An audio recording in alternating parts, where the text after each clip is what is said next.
भारतीय घटने शिल्पकार डॉक्टर बाबासाहेब आंबेडकर एका भाषणात म्हणतात की धर्म हा माणसासाठी असतो, माणूस धर्मासाठी नसतो.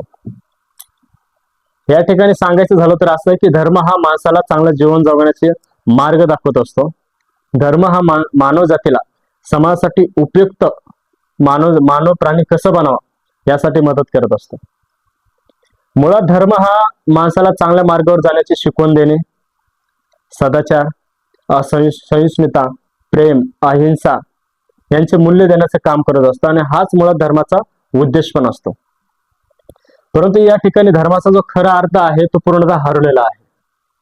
या ठिकाणी धर्माच्या नावाखाली जातीय दंगे भडकवणे, भेदभाव निर्माण करणे, युद्धजन्य परिस्थिती निर्माण करणे, हाणामाऱ्या, द्वेष अशा प्रकारचे प्रकरण आताच्या घडीमध्ये धर्माच्या नावावर होत आहे. या ठिकाणी आता असं वाटतं जर धर्मच नसता तर किती चांगला झाला असता.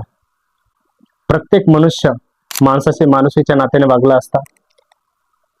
जात, धर्म, पंथ, ऊच नीच या गोष्टीला थारा निर्माण झाला, या गोष्टी निर्माण झाल्या नसत्या.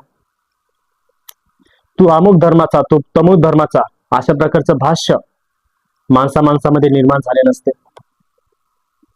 धर्माच्या नावाखाली शाळा निर्माण न होता एकाच छताखाली एक शाळा निर्माण झाली असते. धर्माच्या नावाखाली जातीय दंगे भडकवणे, अराजकतेचं राजकारण करणे आणि राजकारण करणारे माणसं या ठिकाणी अस्तित्वात आले नसते. अंधश्रद्धा, जातीपाती, दहशतवाद यासारखे प्रकरणे घडली नसते. धर्म हा कोणताच वाईट नाहीये. धर्म हा चांगला आहे. प्रत्येक धर्म प्रत्येकाला चांगली शिकवण देण्याचं काम करत असतो. परंतु धर्माचा गैरवापर करणारे लोक या समाजामध्ये विष पसरवण्याचं काम या ठिकाणी करत आहेत. म्हणून असं वाटतं की जर धर्मच नसता तर किती चांगलं झालं असतं. माणसामध्ये माणुसकी निर्माण झाली असती. याच मुद्द्याला अनुसरून माझ्या सस्य वियोगितेला पटेल अशी एक कविता मी तयार करण्याचा या ठिकाणी प्रयत्न केला आहे. माझे मत, माझे विचार त्या कवितेच्या माध्यमातून मी तुमच्या समोर सादर करणार आहे.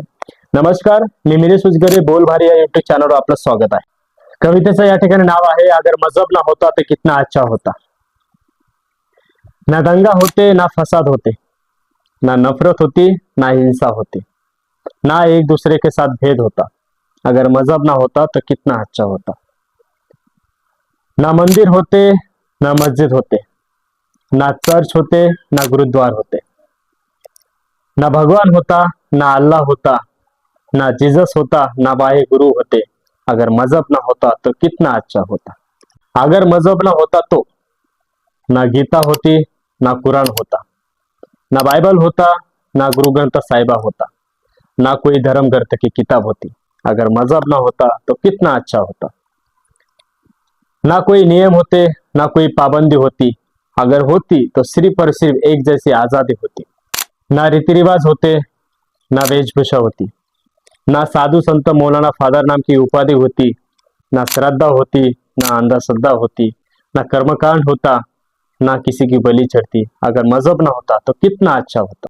अगर मजहब ना होता तो ना भगवान का डर होता, ना अल्लाह का डर होता, ना किसी शैतान का डर होता, ना किसी अद्भुत शक्ति का डर होता. अगर मजहब ना होता तो कितना अच्छा होता. किताबें सिर्फ ज्ञान की होती, ना उसमें नफरत की पुकार होती, ना नफरत की जुबान होती. अगर होती तो सिर्फ और सिर्फ स्त्री और पुरुष नाम की एक जाति होती, इंसानियत नाम की एक पहचान होती, ना स्त्री पुरुष नाम की दरारें होती, ना ऊंच नीच कहने की ना कोई प्रथा होती. अगर होती तो सिर्फ और सिर्फ समानते की एक आवाज होती. अगर होता तो सिर्फ और सिर्फ इंसानियत नाम का मजहब होता. सिर्फ और सिर्फ इंसानियत नाम का मजहब होता. ज्यांच्यापर्यंत ही कविता पोहोचेल आणि जे कोणी ही पूर्ण कविता ऐकेल तर तुम्हाला ही माझी कविता कशी वाटली तुम्ही कमेंट करून नक्की कळवा. धन्यवाद.